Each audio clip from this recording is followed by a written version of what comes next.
कांबळे शाळेत गेला, मास्तरनं फळ्यावर सरस्वती काढली, पण कांबळेनं पाटीवर सावित्री काढली. आणि मग मास्तरनं कांबळेला असा तुडवला, असा तुडवला, असा तुडवला, पण कांबळे बी लय हुशार, की कधीच नाही रडला, नुसताच कणला करून. नमस्कार महाराष्ट्र.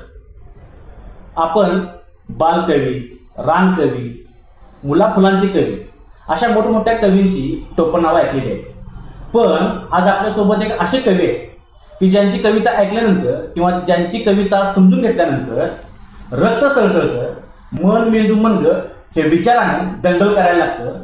असे ज्यांचं दंगलकार म्हणून गौरव केला गेला असे दंगलकार कवी श्री नितीन चंद्रशिव आज आपल्यासोबत आहेत. आज आपण त्यांच्याशी बातचीत करणार आहोत आणि आपण एकूण जाणून घेणार आहोत की त्यांच्या कवितेचा प्रवास आणि एकूणच त्यांच्या जीवन संघर्षाचा प्रवास. सर नमस्कार. नमस्कार सर. आमच्या चॅनलमध्ये तुमचं पहिल्यांदा खूप खूप स्वागत. धन्यवाद सर. मला आपल्या गप्पाला सुरुवात करताना तुम्हाला असं विचारायचं आहे की तुमची प्रत्येक कविता ही व्यवस्थेला प्रश्न विचारते. तुमच्या प्रत्येक कवितेमध्ये संघर्ष आणि चीड दिसते. मग हा जो संघर्ष किंवा चीड आहे हे त्या कवितेमध्येच आहे का एकूण तुमच्या आयुष्यामध्ये देखील हा संघर्ष घडलेला आहे? त्यासाठी एक माझ्या जगण्याचं तत्व म्हणा तर एक मात्र निश्चितपणाने मी सांगेन की ज्याच्या लिखाण हे प्रामाणिकपणे ज्याचं कागदावर येतं, जो खरं लिहितो त्याचं साहित्य निरंतर आणि अखंडितपणानं टिकतं. महाराष्ट्र हा जसा संतांची भूमी आहे, संतांच्या चमत्कारांनी महाराष्ट्र ओळखला जात नाही, संतांच्या साहित्यानं महाराष्ट्राची ओळख देशात आहे, जगात आहे. तर देवदेवतांच्या चमत्कारांचा भारत ही जगाला ओळख नाही आहे. हा भारत संत ज्ञानेश्वरांचा आहे, ज्यानं आता विश्वात्मके देवे म्हणून जे पसायदान. तर मला वाटतं जगातली सर्वोच्च कविता कुठली असेल तर ती ज्ञानदेवांची आहे.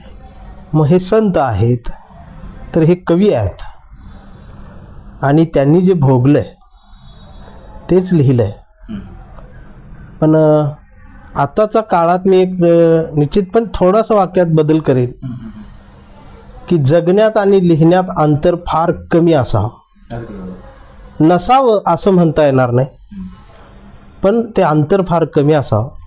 तर माझा जगण्याचा संघर्ष तोच मी कवितेमध्ये लिहिण्याचा प्रयत्न केलेला आहे. ही व्यवस्थेच्या विरोधात. व्यवस्था म्हणजे नेमकं कोण? व्यवस्था म्हणजे देश नाही, व्यवस्था म्हणजे माझं गाव नाही, व्यवस्था म्हणजे माझं राज्य नाही, किंवा व्यवस्था म्हणजे माझ्या देशातला माझा बांधवही नाही. आणि व्यवस्था ही निर्माण केलेली आहे का, की कोणी एखादा व्यक्ती त्याला चालवतोय का, की एखादी संघटना मुद्दाम होऊन जाणून बुजून हे करते का? तर याच्याकडे बघतानाही बारीक विचार केल्यानंतर असंही नाही. आपलं वर्चस्व टिकवण्यासाठी जगात इतर प्राण्यांमध्ये जो काही प्रकार सुरू असतो तो मानव प्राण्यांमध्ये सुद्धा आपल्याला दिसून येतो. त्याचा हा परिणाम असा होतो की जे रंजले गांजलेली जी लोक आहेत, ज्याला आमच्या भारतामध्ये डाव्या विचारसरणीकडची लोक किंवा मागास म्हटले जातात, पण शेवटी आपणही भारतातले आहोत. तर या भारतातला एक करुणेचा जो काय हंबरडा असणारा जो एक प्रदेश आहे, त्या प्रदेशातून येणारी आमचा भाकरीचा संघर्ष, म्हणजे आमचा संघर्ष हा सुरुवातच भुकेपासून सुरुवात होते, भाकरीपासून सुरुवात होते.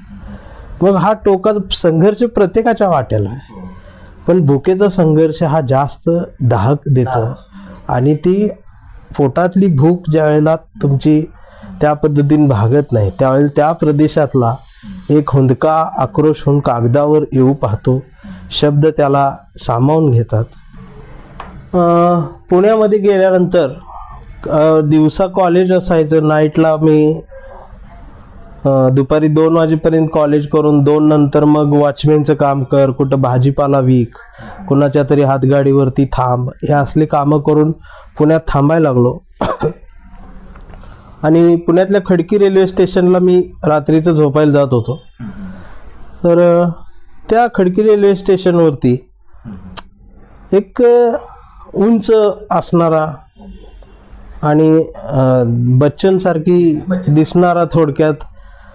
तर मी त्याला बच्चनच म्हणून बोलायला लागलो ओळख झाल्यानंतर. मग तिथंच त्या खडकी रेल्वे स्टेशनवरती वेश्या व्यवसाय करणाऱ्या महिला उभ्या असायच्या. पहिल्या दिवशीच माझी ओळख या लोकांशी झाली आणि मी त्याच दिवशी उपाशी होतो हे त्या मंगलनं ओळखलं, म्हणजे ती वेश्या व्यवसाय करणारी जी होती. आणि तिने त्यावेळेला बिर्याणी जी मला काळ्या पिशवीतली दिली. तर भूक इतकी लागलेली होती प्रचंड. तर ते मटण कशाचं आहे, कुठल्या प्राण्याचं आहे हा विचारण्याचा प्रश्न झाला नाही, कारण भुकेला काय संस्कार नसतात म्हणतात, काहीच नसतं. ते खाल्लं, पोट भरायचं होतं तेवढंच. आणि त्यानंतर माझ्या लक्षात आलं की हा एक ताशा वाजवणारा आहे, ही एक वेश्या व्यवसाय देहविक्री करणारी महिला आहे आणि मी एक शिकून आपला आसरा घेण्यासाठी इथं आलेलो. आमच्या तिघांमध्ये नातं तसं कुठलं नाही आहे. आमच्या तिघांचं नातं एकच, भुकेसोबत संघर्ष करणारे आम्ही 3 माणसं आहोत, 3 वेगवेगळ्या प्रदेशातली. आणि मग नंतर ती आमची ओळख होत गेली. आणि पुण्यासारख्या शहरामध्ये दिवसभर जरी काय खायला मिळालं नाही किंवा एखाद दिवस पैसे नसले तर माझा एक विश्वास होऊन गेला की संध्याकाळी 12पर्यंत तरी माझ्या जेवणाची सोय ही दोघंजण करतात. तर त्यांचं आमचं नातं घट्ट होतं गेलं. आणि मग तिथून मंगल जी होती ही तमाशात काम करणारी असल्यामुळं तिला थोडंसं स्टेजवर ती कसं बोलावं, कसं ते लोकांबरोबर विनोद सादर करावा, तो लोकांना खळखळून कसं हसवावं हे तिच्यामध्ये होतं. आणि बच्चन जो होता हा ताशा वाजवणारा एक, तर त्याचं एक वाक्य असायचं कायम तोंडात की मी एक दिवस असा ताशा वाजवीन की स्मशानमधले पुरलेले मुडदे पण उठून नाचतील. तर त्याचं वाक्याचा गंमत जरी वाटत असली तर त्यावेळेला जाणवायला लागलं की साधा एक ताशा वाजवून जगणारा माणूस सुद्धा एक इतकं मोठं ध्येय ठेवून जगतोय. तर जगण्याला एक ध्येय असलं पाहिजे हे त्यावेळेला कळालं. आणि मग कविता सादर कशी करायची यासाठी घटना अशी घडली की पुण्यामध्ये एक स्पर्धा होती आणि ती स्पर्धा अशी वर्तमानपत्रामध्ये त्या स्पर्धेची जाहिरात छापून आलेली. मी ते वाचली आणि संध्याकाळी त्या प्लॅटफॉर्मवरती बसल्यानंतर मी त्या बच्चनला आणि मंगलला ती वाचून दाखवली. तोपर्यंत मी कविता वगैरे डायरीत लिहित होतो आणि त्यांना तिथल्या तिथं ऐकवत होतो. ते एवढा पुरतच माझं कवितेचं संबंध होता. पहिली कविता हां तशा कविता म्हणजे लिहिलेल्या डायरीत 4 ओळी, सादर कधी स्टेजवरती वगैरे केलेली नव्हती. आणि ते बक्षीस 5,000 रुपये होतं त्या स्पर्धेचं. तर मंगल म्हणाली की तुझ्या कविता इथे यात एखादी कविता सादर कर, तुला ते अनुभव येईल. पण मी सांगितलं मी कधी लोकांसमोर कविता सादर केलेली नाही, मी स्टेजवर कधी गेलो नाही आणि मला ते जमणार नाही. आता मी जरी इथे शुद्ध भाषेत हे सगळं वर्णन करत असलो तरी तिथली परिस्थिती म्हणा, तिथलं वर्णन केलं तर तो एक माहोल जो होता विश्व व्यवसाय चालणारा, दारूच्या बाजूला जी काय वस्ती होती दारूवाल्यांची, तर ती भाषा थोडी त्या काळात आणि कमरेखालची भाषा असायची संवादामध्ये सुद्धा. पण भूक या केंद्रबिंदू भोवती आम्ही तिघेजण एखाद्या ग्रहासारखे फिरत असल्यामुळं मला तिच्यातली कधी बाई जाणवली नाही आणि बच्चनमधला कधी मला नरी पाहता आला नाही. केविलवाणीपणानं मात्र माझी भूक भागवणारी स्त्री मला कायम आई समानच वाटत आली. आणि बच्चनचं आणि माझं नातं जर म्हणाल तर तो बापाच्या पलीकडचा वाटायचा. कारण त्या काळात केळाची साल बघितल्यानंतर ही तोंडाला पाणी सुटायचं. अशा काळात त्या दोघांनी बिर्याणी मला खायला घालण्याचं काम केलं. तर मंगलनं मला सांगितलं की मी तयारी करून घेते, 15 दिवस बाकी आहेत, दररोज संध्याकाळी 1 तासभर आपण तयारी करू. मी तयारी दर्शवली आणि त्यानंतर एक कविता लिहिली, ती सुद्धा त्यांना वाचून दाखवली, छान झाली म्हणून सांगितली. तिथेही तो आक्रोश होताच. तिथं रोजचे वर्तमानपत्र वाचून ते वातावरण बघून त्या पद्धतीने ती कविता कागदावर आलेली होती. मंगलनं मला आयुष्यात जर काय दिलं असेल, आज महाराष्ट्रामध्ये कागद न घेता मी कविता सादर करतो, ती लोकांपर्यंत पोहोचवतो. तर जगातल्या हे विद्यापीठात, कुठल्याच विद्यापीठात हे मला कोणी शिकवलं नसतं. जे मंगलनं मला दिलं, तिचा पहिला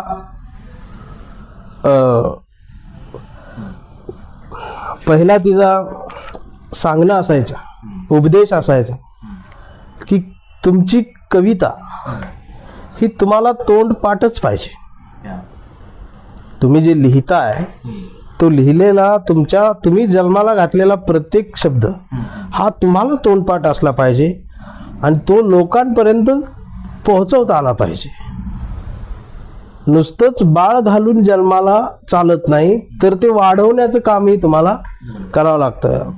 तर तिने एक सांगितलं की कवी काय करतो, एक कविता आज जन्माला घातली की दुसऱ्या दिवशी दुसरी कविता जन्माला घालतो, तिसऱ्या दिवशी तिसरी कविता जन्माला घालतो.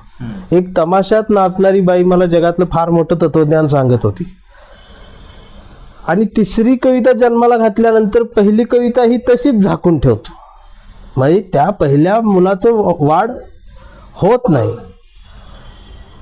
तर मग आईचं कर्तव्य आई पार नाही पाडणार तर कोण पाडणार. म्हणून तिनं मला त्यावेळी सांगितलं की तुमची कविता जी जन्माला घालताय ती मोठी करा, ती नटवा, सुंदर करा, लोकांपर्यंत पोहोचवा. ती लोकांची झाली की मग दुसरी करा, पण कुठली कविता तुमची जी आहे ती मागं ठेवू नका. आणि तिनं कविता सादर कशी करायची हे शिकवलं, आवाजातला चढ उतार शिकवला, त्यातला नैसर्गिकपणा जो असतो, कुठेही कृत्रिमपणा त्यात येऊ नये. पण त्यासाठी स्वतः तुमच्यामध्ये त्यामध्ये काहीतरी गुण असायला पाहिजे असतात. माझ्याकडे ते होते, हे तिनंच मला दाखवून दिलं की तुझ्याकडे हे आहे म्हणून.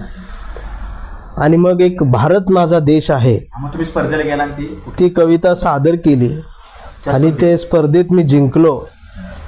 पहिलं बक्षीस मला त्यावेळेला मिळालं, ट्रॉफी मिळाली होती अशी, केशवसूत करंडक म्हणून त्या स्पर्धेचं नाव. ती स्पर्धा आजही पुण्यात घेतली जाते. सरस्वती नाईट विद्या मंदिरला ती स्पर्धा घेतली जाते. तर ती कविता सर भारत माझा देश आहे ती सादर केली तुम्ही. कविता आहे भारत माझा देश आहे की आमच्या मेंदूमध्ये शिक्षणाचा ध्यास नाही, बुद्धीमध्ये ज्ञानाचा वास नाही.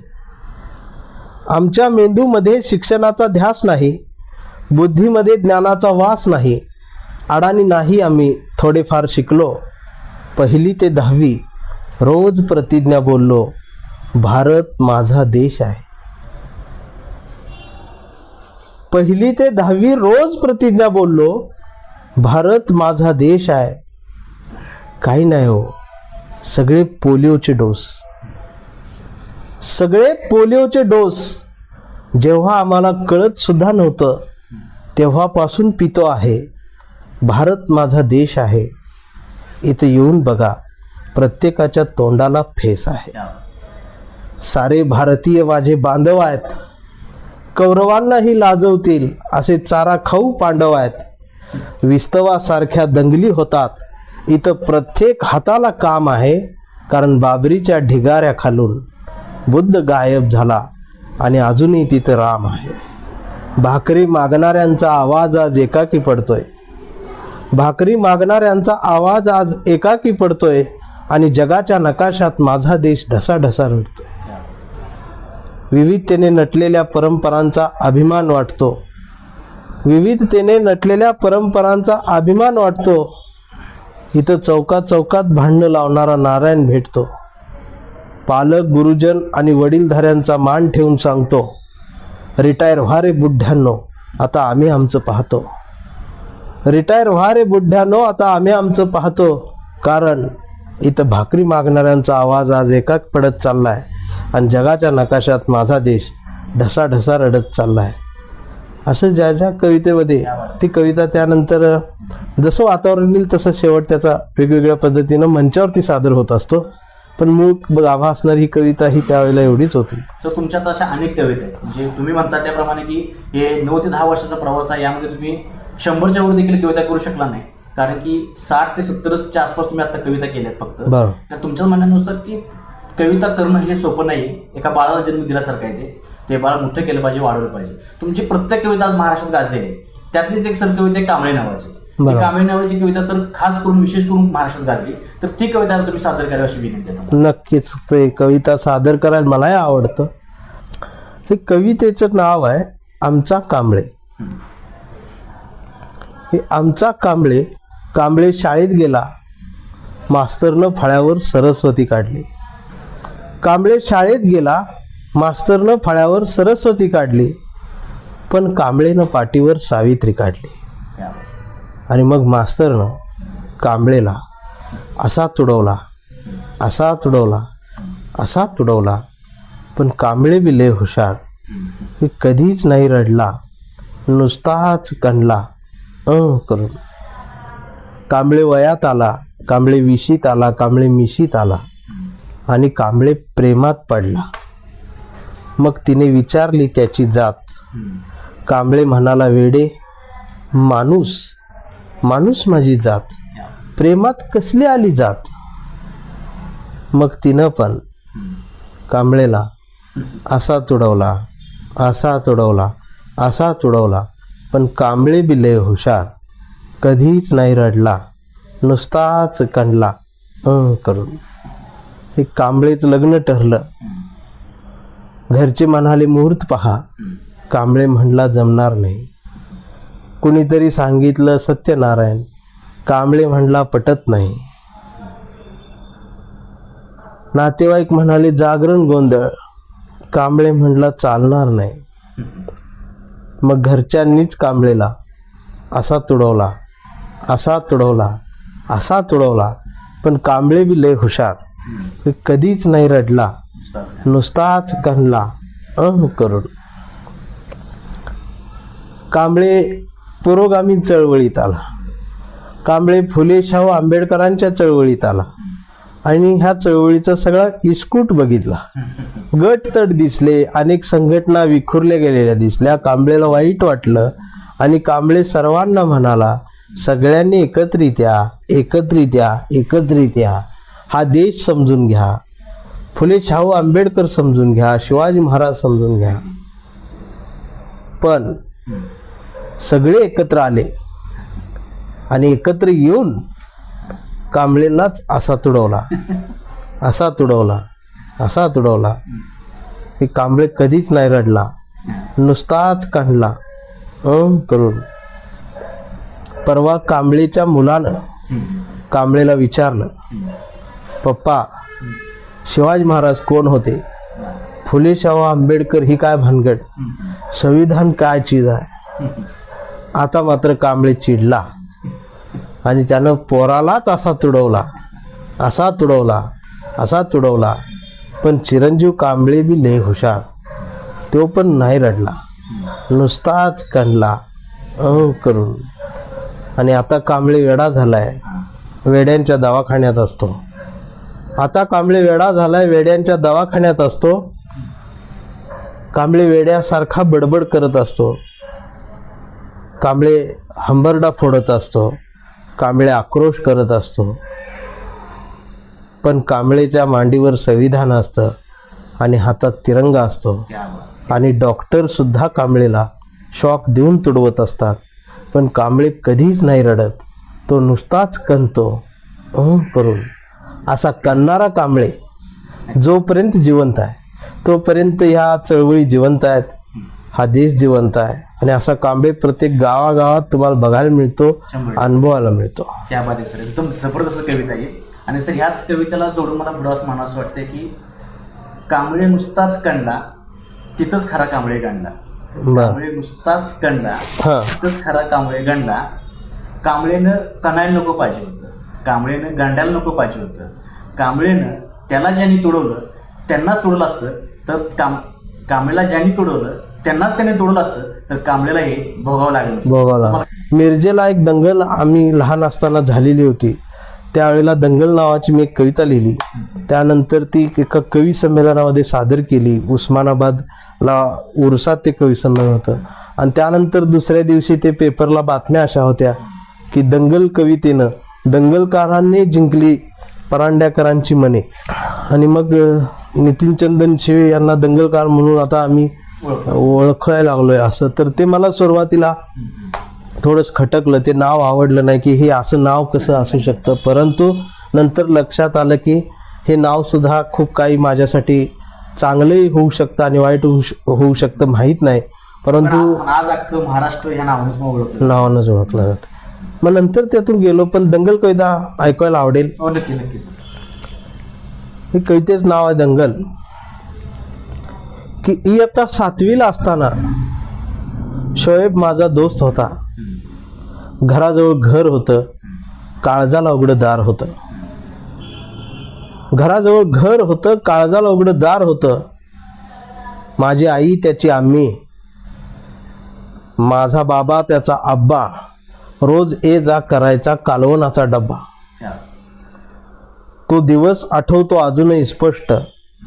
शोएब्याचा हात माझ्या हातात, माझा हात त्याच्या हातात. पाठीवर दप्तर होतं आणि आम्ही शाळेत निघालो होतो तेव्हा चौकात आलो आणि चौकातली दुकानं धडाधड बंद झाली आणि कुणीतरी रक्तबंबाळ डोक्यानं धावत पळत सुटलं.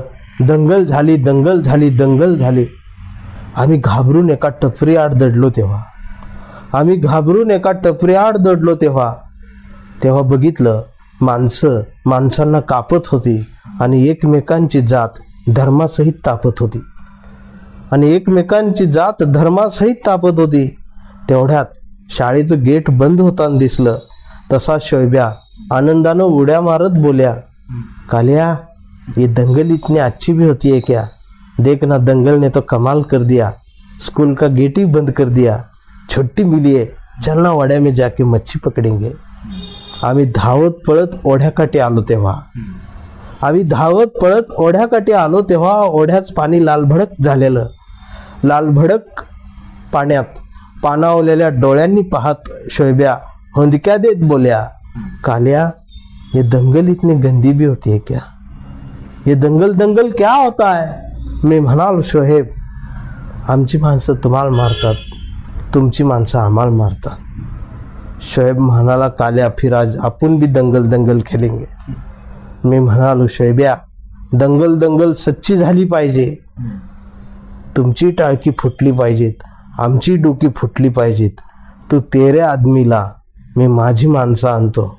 त्याचा असलम आला, मोहम्मद आला, सुलतान आला, माझा सुभाष आला, गणेश आला, राम आला, आणि सुरू झाली त्या उन्हाळ माळावर दंगल. तिकडनं दगडं इकडं, इकडनं दगडं तिकडं. ते रक्तबंबाळ, आम्ही रक्तबंबाळ. ते कोसळले, आम्ही कोसळलो. तेव्हा रांगत रांगत जवळ येत, जखमेवरून हात फिरवत, रडत रडत शोएब्या मिठीत घेत बोल्या, कालिया लग्या क्या? ये दंगल बहुत गंदी होती है यार, शाम को घर पे आ जा, अम्मी ने तेरे लिए बिरयानी बनाई है. मैं म्हणालो, शोएब तेरे माँ के हाथ की बिरयानी मुझे बहुत अच्छी लगती है. शोएब म्हणाला, तुझ्या आईच्या हातची पुरणपोळी मला खूप आवडते. आम्ही घरी आलो तेव्हा टीव्हीवर बातम्या दंगलीच्या. दिल्लीत कोणाची तरी सत्ता हादरली होती, विरोधक आक्रमण होत होते. पोलिसांच्या गाड्यांचे आवाज, ॲम्ब्युलन्सचे आवाज. जखमींची संख्या समजत नव्हती, मरणाऱ्यांची वाढत होती. आणि गंमत म्हणजे अंगणात टाकलेल्या पलंगावर माझा बाबा आणि त्याचा आब्बा दोघात एक चिलीन वडत बसले होते. आता 25 वर्ष झाली त्या दंगलीला. माझी मिशी वाढली, त्याची मिशी विना दाढी वाढली. माझी मिशी वाढली, त्याची मिशी विना दाढी वाढली. माझ्या कपाळाला अष्टगंध असतो गोल, त्याच्या डोक्यावर पांढरी टोपी गोल. मी मंदिरातून बाहेर येतो आणि तो मशिदीतून येतो. आता फक्त एकमेकांकडे बघून ओळखीचंच हसतो आम्ही. आता फक्त एकमेकांकडे बघून ओळखीचंच हसतो आम्ही. परवा सहज त्याच्या दुकानावर मटण आणाय गेलो तेव्हा शोएब दिसला, पायाखाली बोकड धरलेला आणि हातात सुरी घेतलेला. शोएब दिसला, पायाखाली बोकड धरलेला, हातात सुरी घेतलेला. आणि मला आठवली ती दंगल, आणि मला आठवली ती दंगल, ती दोस्ती, ती शाळा, ते बालपण आणि आमचं सगळं जगणं. हसत हसत शोएब्याजवळ गेलो आणि हसत हसत बोलो, क्या बे शोभ्या, याद है क्या तुझे वो दंगल, याद है क्या वो दोस्ती, भूल गया क्या तू बचपन, तू तो सब भूल गया, तू तो साला अभी बडा आदमी हो गया. तसा शोभ्या पाणावलेल्या डोळ्यांनी डोळ्यात बघत एकटक बोल्या, कालिया बडे हम नहीं, ये धर्म बडा हो गया. क्या बात. असं म्हणत शोभ्यानं बोकडाच्या नरड्यावर सुरी कचकन फिरवली आणि ते जात नसलेलं बोकाड तडफडून मरत होतं. आणि ती मरता मरता कुठला धर्म निभावत होतं हे राम जाने अल्लाह जाने, राम जाने अल्लाह जाने. जबरदस्त. सर, कविता करून तुमचं मन तर 100% भरत असेल, पण असं म्हणतात की कवितेने पोट मात्र भरत नाही. आणि जातीला पोट नसते सर, पण पोटाला जात असते, आणि त्या जातीच नाव आहे भूक. बरोबर. मग हे कविता करत असताना या भुकेचा संघर्ष कधी झाला का, आणि तो झाला असेल तर मग ह्या कवितेने त्यात तुम्ही कसा मार काढला, किंवा कवितेने तुम्हाला कसं तारलं या भुकेपासून? एक प्रसंग सांगा असं वाटतो. माझं लग्न झालेलं होतं आणि लग्न झाल्यानंतर कवी संमेलन म्हणा किंवा कार्यक्रम वगैरे असले काही जवळपासही माझे नव्हते, म्हणजे जातही नव्हतो. स्पर्धा करायचं कॉलेजला असताना, भरपूर स्पर्धा जिंकलेल्या होत्या.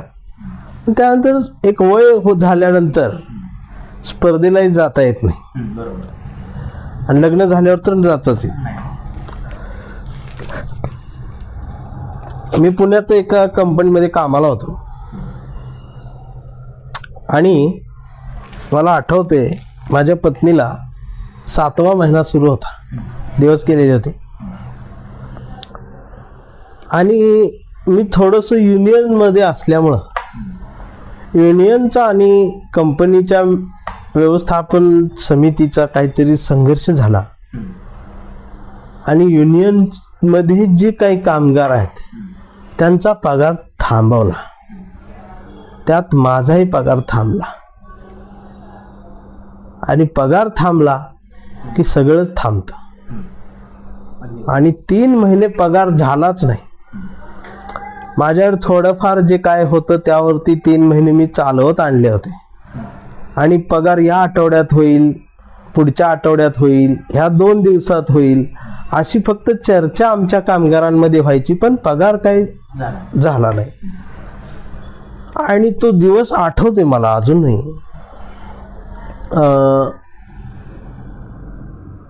घरातलं सगळं राशन संपलं होतं. एक वेळचा संध्याकाळचा भात होईल एवढे तांदूळ शिल्लक राहिलेले होते. आणि गॅस संपलेला होता, टीव्हीचा रिचार्ज संपलेला होता, रोजचं येणारं दूध बंद झालं होतं, पेपर मला वाचायची सवय होती, पेपर बंद झाला होता. एक मंथली पगार असले की ही शेड्यूल प्रत्येक माणसाचं असतं, ते सगळं बंद झालं 3 महिने. घर भाडं थकलेलं होतं आणि स्टोवमध्ये पण रॉकेल एक वेळचा स्वयंपाक होईल एवढंच राहिलेलं होतं. आणि त्यात डॉक्टरांनी तिला सोनोग्राफी करायला सांगितलेली होती आणि ती चिठ्ठी पण लिहून दिलेली होती त्या सोनोग्राफी सेंटरची. आणि मी त्या दिवशी माझ्या मित्रांना काही फोन करत होतो, तर माझा फोन कोण उचलत नव्हतं. फोन न उचलण्याचं कारण म्हणजे मी 3 महिन्यांपासून मित्रांकडूनच 100-200 हात उसने घेऊन कसं तरी चालवलं होतं. आणि प्रत्येकाला माहीत होतं की हा पैसे मागायलाच फोन करतोय, त्यामुळे त्यांची परिस्थिती तीच असल्यामुळे ते फोन कट करत होते. आणि मग ती पत्नी गरोदर होती, टीव्ही बंद झालेला होता, म्हणून तिने वेळ घालवायचा कसा म्हणून शेजारच्या घरातून एक पेपर, वर्तमान पेपर वाचायला आणला. आणि ती चटई टाकून वाचत बसलेली होती. अचानक तिला पेपरमध्येच पैसे सापडल्यासारखा तिनं मला आवाज दिला, चंदनशिव इकडे आ. तर मला असं वाटलं की पेपरमध्येच काहीतरी काय सापडले काय ह्याला, म्हणून मी पळत गेलो, बघतोय तर ते काय नव्हतं. तिनं सांगितलं हे बघा काय आहे. मी ते बघितलं तर पेपरला एक जाहिरात होती की पिंपरी चिंचवड मध्ये खुली काव्य वाचन राज्यस्तरीय स्पर्धा. खाली लिहिलं होतं रोख रकमेची 3 बक्षीस, खाली संपर्क साधा, आणि त्याच दिवशी ती स्पर्धा होती. बायकोन माझ्याकडे बघितलं, मी बायकोकडे बघितलं, आणि ती मला म्हणाली की तुम्ही कवी आहे ना. मी म्हटलं हाय. तर मग इथं जा आणि ह्याच्यातलं सगळ्यात मोठ्या रकमेचं बक्षीस घेऊन या. मी तिला सांगितलं तिथं प्रवेश फी 50 रुपये आहे, जायला 10 रुपये, यायला 10 रुपये, 70 रुपये लागतात. तर त्यावेळेला तिनं मला सांगितलं की माझ्याकडे 70 रुपये आहेत जे मी ठेवलेत आणि शेवटचेच आहेत, ते देते, तुम्ही जा आणि ते घेऊन या. मी तयार झालो. तिने माझ्या हातात पैसे देताना माझा हात घट्ट दाबून धरला होता. आणि 70 रुपये गरोदर स्त्री आपली भूक थांबवून, म्हणजे जरी आम्ही त्यावेळेला नवरा बायकोच भुकेचा संघर्ष करत नव्हतो, आम्ही दोघं उपाशी होतो, पण बाळ सुद्धा उपाशीच होतं, पण तेही तग धरून होतं. आणि तिनं हातात 70 रुपये देताना सांगितलं की चंदनशिव हे 70 रुपये घ्या, स्पर्धेला जा, पण एक मात्र अट या ठिकाणी अशी आहे की आज जर तुम्ही मोठ्या रकमेचं बक्षीस आणलं नाही तर संध्याकाळी घरात येताना फक्त नितीन चंदनशिवे आत येईल, कवी नितीन चंदनशिवे त्याची कविता आत आली नाही पाहिजे, त्या पुन्हा कविता आयुष्यात लिहायची नाही, हे मान्य असेल तर तुम्ही निघा. मी ते आव्हान स्वीकारलं आणि स्पर्धेला जाताना तो पेपरही सोबत घेतला.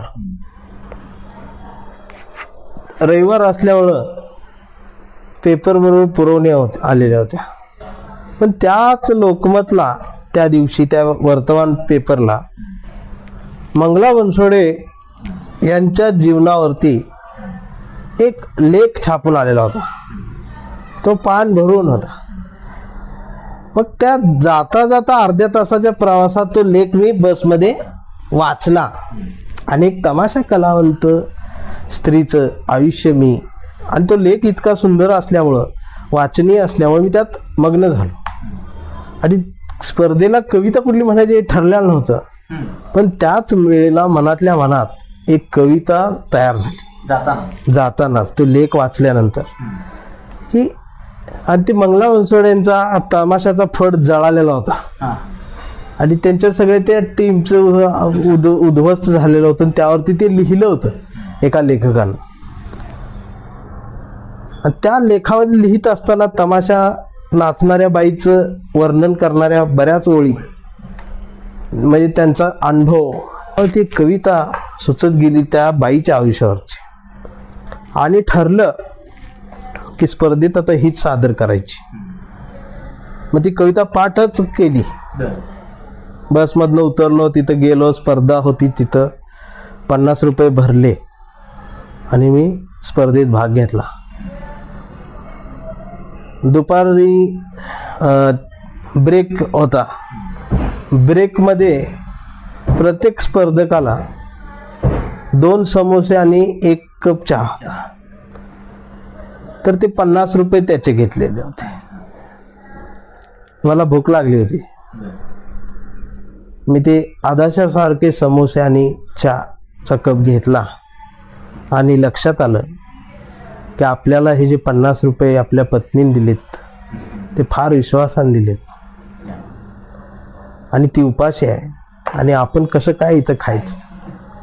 मला आठवते मी एक या खिशात समोसा आणि एक या खिशात घातलेला होता की काहीच नाही जिंकलो तर किमान समोस्यावरती आम्ही आजचा दिवस काढू. आणि मला आठवते चहा ठेवायची कुठं साधन नव्हतं, तोही ठेवला असता. चहा मी पिला आणि स्पर्धा पुन्हा सुरू झाली. मी कविता फार मनापासून सादर केली. आज कविता सादर करताना मला एक मात्र नक्की जाणवत होतं की या स्पर्धेतल्या मानधनासाठी, या बक्षिसासाठी मी सादर करत नाही, कारण तिथं स्वतः मीच जुगारावर लावलो गेलो होतो. मला स्पर्धा हरण्याची जिंकण्याची भीती नव्हती, पण मला पत्नीने सांगितलंय की आज जर तुम्ही स्पर्धेत हरलात तर उभ्या आयुष्यात कविता पुन्हा लिहायची नाही. म्हणजे मी आणि माझी कविता दोघेही जुगारावरती पणाला लागलो होतो. आमचा एक्का पडला तरच आम्हाला पुढचं आयुष्य होतं. म्हणून त्याच पद्धतीनं ती कविता आम्ही सादर केली. मग त्यावेळेला मी एकटाच लढलो नाही, तर माझ्यासोबत माझी कविता सुद्धा लढत होती हे जाणवत होतं. आणि त्याच पद्धतीने ती कविता सादर झाली आणि पारितोषिक वितरण समारंभ सुरू झालं. त्यावेळेला 3रा नंबर घेतला, 2रा नंबर घेतला, पहिला राहिला. आणि पहिला नंबर पुकारताना थोडंसं सूत्रसंचालकांनी वातावरण टाईट ठेवलं, ताणवून ठेवलं. आणि तरी ते शेवटी नाव घेतलंच. त्या कवितेच्या ओळी, माझ्या तमाशा कवितेच्या ओळी बोलल्या गेल्या आणि कविता जिंकली. आणि तर मला समजलं नाही की नेमकं काय, कुठल्या पद्धतीने यावर रिॲक्ट व्हावं. मी उभा राहिलो, पुन्हा बसलो. स्पर्धा जिंकल्याचा आनंद मला कमीच होता, नव्हताच. मला आनंद याचा होता की मी आता आयुष्यभर कविता लिहू शकणार आहे. मी स्टेजवरती जाताना खिशातून फोन काढला, स्टेजवर गेलो. ते बक्षीस हातात घ्यायच्या अगोदर मी बायकोला फोन लावला. तर पहिल्या रिंगमध्ये तिनं फोन उचलला. तिनं वाट बघत बसलेली होती. फोन उचलल्यानंतर मी म्हटलं की माझा पहिला नंबर आलेला आहे. तर मला एक अपेक्षा होती की तिनं अभिनंदन वगैरे असं म्हणावं, पण ती काय तसं अभिनंदन वगैरे म्हणाली नाही. ती म्हणाली की ते ठीक आहे, रक्कम किती आहे ते सांग. तर रक्कम किती आहे ते सांगितल्यानंतर मला दिवसभराचा आमचा संघर्ष आठवला. आणि मी समोरून जे विंगेतून जी मुलगी हातात ट्रे घेऊन येत होती, त्याच्यामध्ये ट्रॉफी होती, श्रीफळ होतं, फेटा होता, सन्मानपत्र होतं आणि ते पांढरं पाकिट होतं. ते प्रमुख पाहुण्यांच्याकडे ती देण्यासाठी चालली होती. ते तिकडे द्यायच्या अगोदर मी जाऊन त्या ट्रे मधलं पांढरं पाकिट उचललं सुद्धा. आणि फोन चालूच होता. मी पाकिट फोडलं, स्टेजवरतीच बोटे घालून त्या पाकिटात नोटा मोजल्या, असं तिरकं करून बघितलं. 500च्या नोटा होत्या, 10 नोटा लागल्या. आणि मी सांगितलं अगं 5,000 रुपये आहेत. त्यावेळेला 5,000 आहेत म्हटल्यानंतर जवळजवळ एक 25 सेकंद आम्ही शांत झालो. म्हणजे तीही बोलली नाही आणि मीही बोललो नाही. तर मला वाटते आयुष्यामध्ये अनेकांचे अनेक प्रसंग येत असतात, जात असतात. तर माझ्या आयुष्यातला तो एक 25 सेकंदाचा जो काळ होता, तर तो 25 सेकंदाचा काळ म्हणजे एक या पृथ्वीवरचा स्त्री, एक या पृथ्वीवरचा मनुष्य एका स्त्रीला समजून घेत होता, एका स्त्रीला समजून घेत होता. एक स्त्री एका पुरुषाला समजून घेत होती, नवरा बायकोला समजून घेत होता, बायको नवऱ्याला समजून घेत होती आणि समजून घेत होतं. आणि कुठलाच शब्दाचा संवाद नव्हता. तो एक मोकळा गॅप होता. फक्त एकमेकांचे श्वास ऐकत होतो आम्ही. तर मला वाटतंय ते 25 सेकंदाचा काळ म्हणजे शब्द नसली जगातली सगळ्यात सुंदर कविता असेल. सर, तुम्ही जी स्पर्धेमध्ये जी तमाशा कविता सादर केली, ती सर विनंती आहे की ती आता सादर करावी. नक्कीच ते कविता मला सादर करायला आवडेल. एक कवितेचं नाव आहे तमाशा. ही मस्तावलेल्या नजरांना नजर भिडते अंधारात, मस्तावलेल्या नजरांना नजर भिडते अंधारात, मोगऱ्याचं चांदणं माळते मी वेणीच्या अंबरात.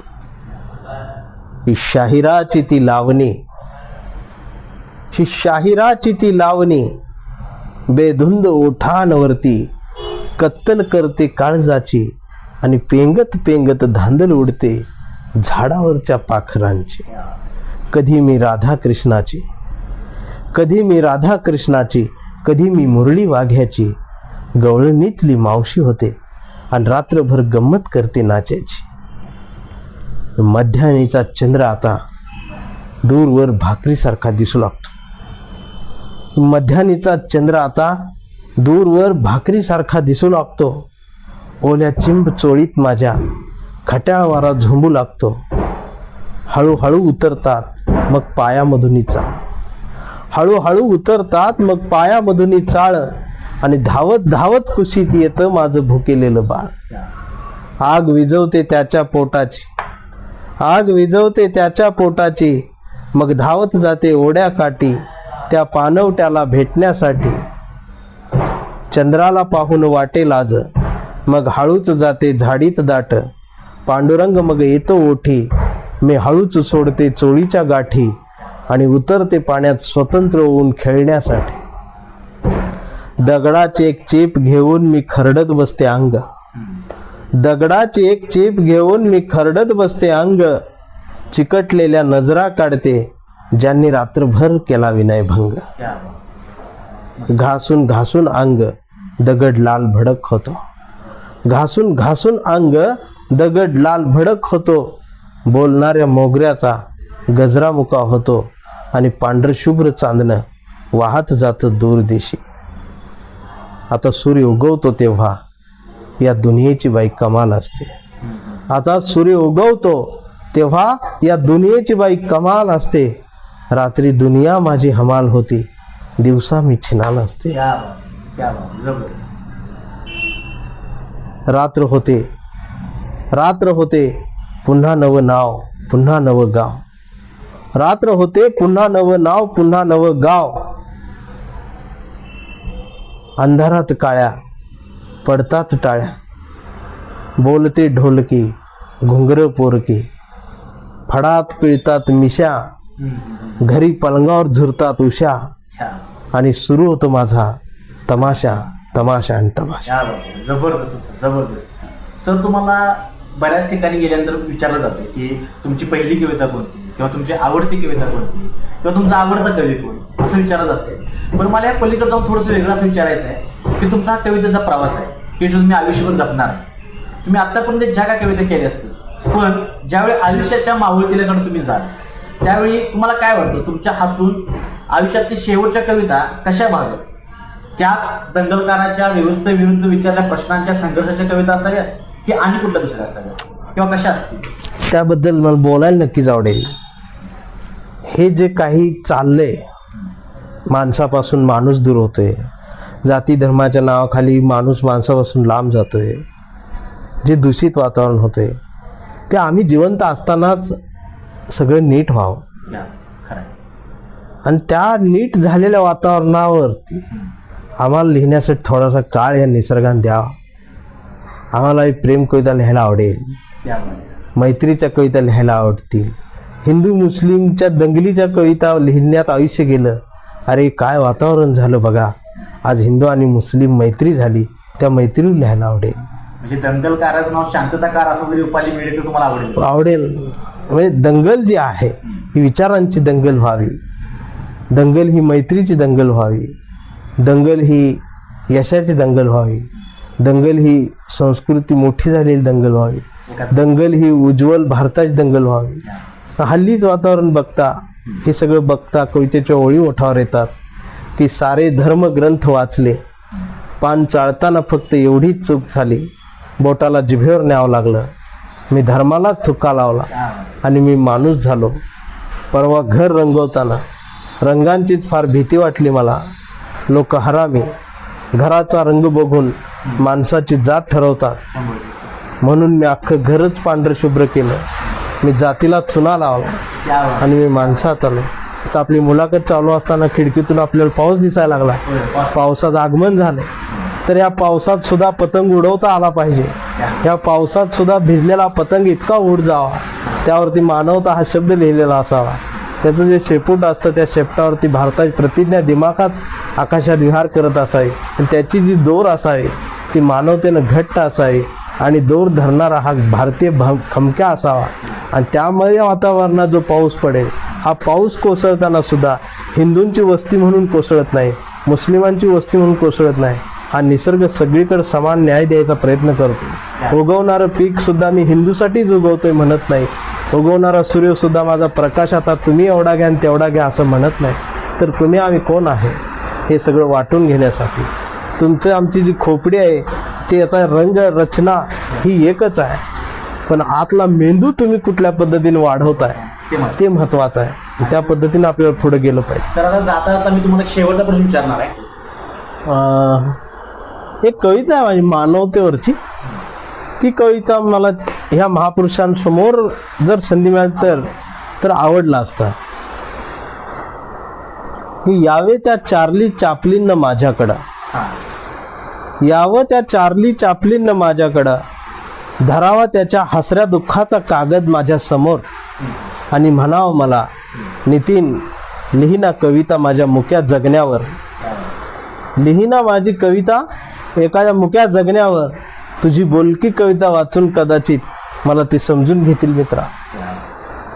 तेवढ्यात हिटलरने तिथे यावं, तेवढ्यात हिटलरने तिथे यावं आणि हिटलरने म्हणावं मला, नितीन घे ना माझं रक्त, रक्तानं लिहिना कविता जर्मनीच्या साम्राज्यवादावर आणि मी कोंडून मारलेल्या श्वासांवर, तुझी माणसाची कविता वाचून ते कदाचित मला माफ करतील मित्रा. तू माणसावर प्रेम करणारा कवी आहेस मित्रा. आणि मग मी लिहावी कविता या पृथ्वीचा बाप होऊन, आणि मग मी लिहावी कविता या पृथ्वीचा बाप होऊन, तेव्हा समुद्रातून हातात मीठ घेऊन लादेंना तिथं यावं आणि मी हसत हसत त्या मिठाचीही साखर बनवून द्यावी त्याला आणि म्हणावं लादेंना मला, नितीन दे ना तुझा थोडासा तुकाराम, काश्मीरच्या बर्फात पेरावा म्हणतो, आणावी म्हणतो हिरवी वारी पंढरीला. आणि मी सांगावं, लादेन हा घे पैगंबर, आणि पैगंबर पेरला की तुकारामच उगवत असतो मला. तेवढ्यात बराकने तिथं यावं आणि मी सांगावं त्याला, तिसरं महायुद्ध विसर, माझी कविता नेहमी आडवी येईल. तिसरं महायुद्ध विसर, माझी कविता नेहमी आडवी येईल. त्यांनी ते हसत हसत मान्य करून माणूस म्हणून मिठीत घ्यावं लादेनला. तुम्ही या सगळ्यांनी एकदा माझ्याकडे, कवठेमंकाळला राहत असतो, तुम्ही सगळ्यांनीच या एकदा माझ्याकडं. तुमच्या मेंदूतला इतिहासच एकदाचा जाळून टाकावा म्हणतो आणि तुम्हाला दाखवा म्हणतो हा सुंदर भूगोल, जो तुम्हाला आणि आम्हाला पुढच्या पिढ्यांसाठी फार जपून ठेवायचा. वातावरण बघून जगण्यासाठी देश बदलणाऱ्या पाखरांनी सांगा कुणाची गाणी गावीत. वातावरण बघून जगण्यासाठी देश बदलणाऱ्या पाखरांनी सांगा कुणाची गाणी गावीत. माझी कविता सुद्धा कुठलाच देश नसलेली, कुठलाच धर्म नसलेली आणि कुणाचंच गाणं गात नसलेली, ती फक्त माणसाचं गाणं गात असलेली असल्यामुळं माझी कविता त्याच निष्पाप पाखरांच्या तव्यात कायम उंच उंच विहार करत राहील, कारण मी फक्त माणसावर प्रेम करणारा कवी आहे मित्रांनो. तर नक्कीच हे जर कविता किंवा आणि तुमच्या सगळ्या कविता विश्वरत्न डॉक्टर बाबासाहेब आंबेडकर साहित्यरत्न अण्णाभाऊ साठे यांच्यासमोर सादर केली असतील, तर नक्कीच त्यांनी तुम्हाला मिठीत घेऊन कौतुकाची थाप मारून तुम्हाला आशीर्वाद दिल्याशिवाय राहिले नसते. सर, तुम्ही आम्हाला वेळ दिलात आणि आमच्याशी गप्पा साधल्या त्याबद्दल तुमचे धन्यवाद सर. धन्यवाद. आणि एक जाता आता नक्की सर, कवितेची कविता जी आहे ते आपल्या खास सर्व तुमच्या प्रेक्षकांसाठी बोलायची वाटते की पाखरांच्या चोचीमधला घास व्हावी कविता, पहिला आणि शेवटचा श्वास व्हावी कविता, कोसळावेत थेंब भुईत, मातीचा वास व्हावी कविता, उगवावा पिंपळ एक प्रवास व्हावी कविता, त्याच पिंपळाच्या सावलीला मानवतेचे गीत गाणारी बुद्ध व्हावी कविता, मी करावे पाखरांच्या हवाली तिला, मग शुद्ध व्हावी कविता, हिंदूंच्या कंठामध्ये सलाम अलिकम सलाम व्हावी कविता, मुस्लिमांच्या भाळावरचा नाम व्हावी कविता, मंदिर मस्जिद बांधणाऱ्यांच्या कपाळाचा घाम व्हावी कविता, इंद्रायणीत तरलेला तुकाराम व्हावी कविता आणि या देशाच्या मातीत विज्ञान पेरणारी अब्दुल कलाम ही व्हावी कविता. मला या ठिकाणी बोलवलं त्याबद्दल मनापासून आभार. धन्यवाद सर. तुम्हीच इथं आम्हाला वेळ दिला त्याबद्दल सर तुमचं पुन्हा एकदा धन्यवाद. तर हे होते दंडलकार कवी नितीन चंदनशिवे. तुम्हाला ही मुलाखत कशी वाटली ही कमेंट बॉक्समध्ये नक्की सांगा आणि पाहत राहा.